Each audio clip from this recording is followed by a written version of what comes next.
أعوذ بالله من الشيطان الرجيم. بسم الله الرحمن الرحيم. الرحمن علم القرآن خلق الإنسان علمه البيان الشمس والقمر بحسبان والنجم والشجر يسجدان والسماء رفعها ووضع الميزان ألا تطغوا في الميزان وأقيموا الوزن بالقسط ولا تخسروا الميزان والأرض وضعها للأنام فيها فاكهة والنخل ذات الأكمام والحب ذو العصف والريحان فبأي آلاء ربكما تكذبان خلق الإنسان من صلصال كالفخار وخلق الجن من مارج من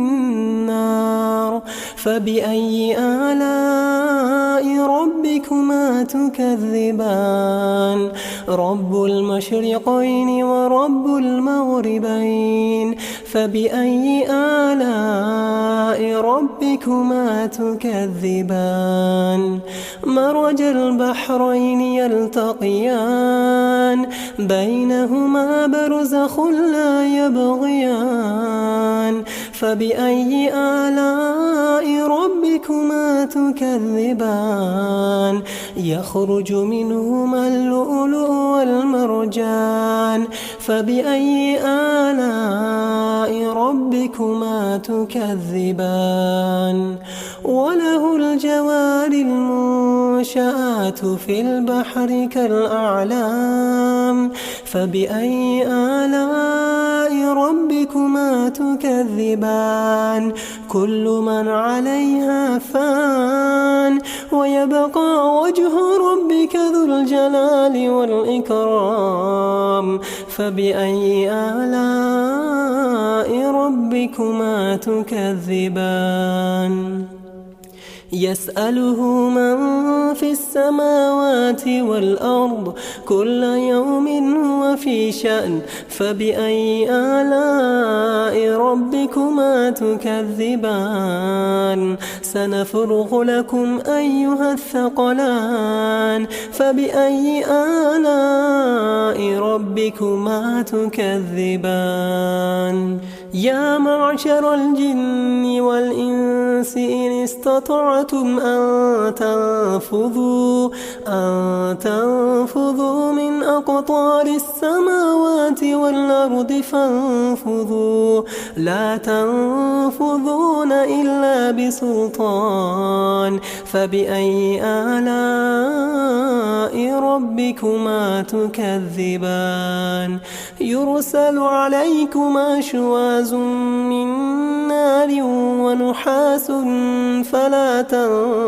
تنتصران فبأي آلاء ربكما تكذبان فإذا انشقت السماء فكانت وردة كالدهان فبأي آلاء ربكما تكذبان فيومئذ لا يسأل عن ذنبه إنس ولا جان فبأي آلاء ربكما تكذبان يعرف المجرمون بسيماهم فيؤخذ بالنواصي والأقدام فبأي آلاء ربكما تكذبان هذه جهنم التي يكذب بها المجرمون يطوفون بينها وبين حميم آن فبأي آلاء ربكما تكذبان ولمن خاف مقام ربه جنتان فبأي آلاء ربكما تكذبان ذواتا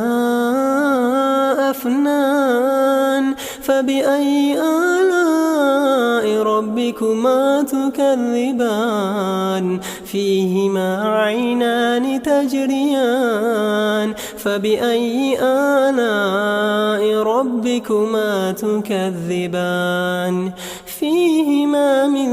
كل فاكهة زوجان فبأي آلاء ربكما تكذبان متكئين على فرش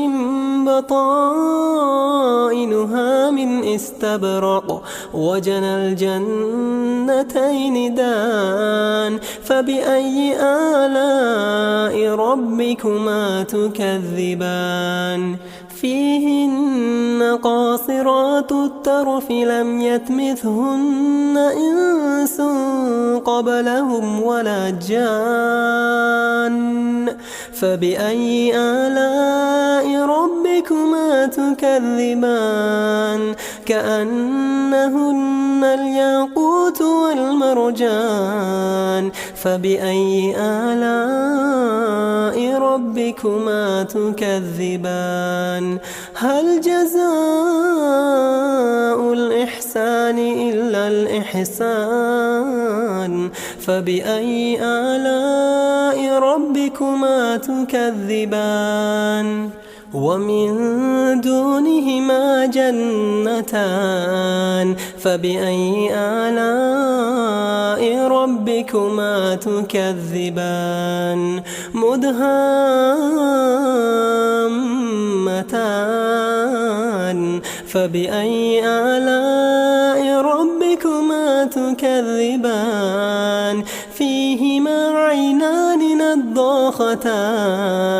فبأي آلاء ربكما تكذبان فيهما فاكهة ونخل ورمان فبأي آلاء ربكما تكذبان فيهن خيرات حسان فبأي آلاء ربكما تكذبان حور مقصورات في الخيام فبأي آلاء ربكما تكذبان لم يطمثهن إنس قبلهم ولا جان فبأي آلاء ربكما تكذبان متكئين على رفرف خضر وعبقري حسان فبأي آلاء ربكما تكذبان تبارك اسم ربك ذي الجلال والإكرام.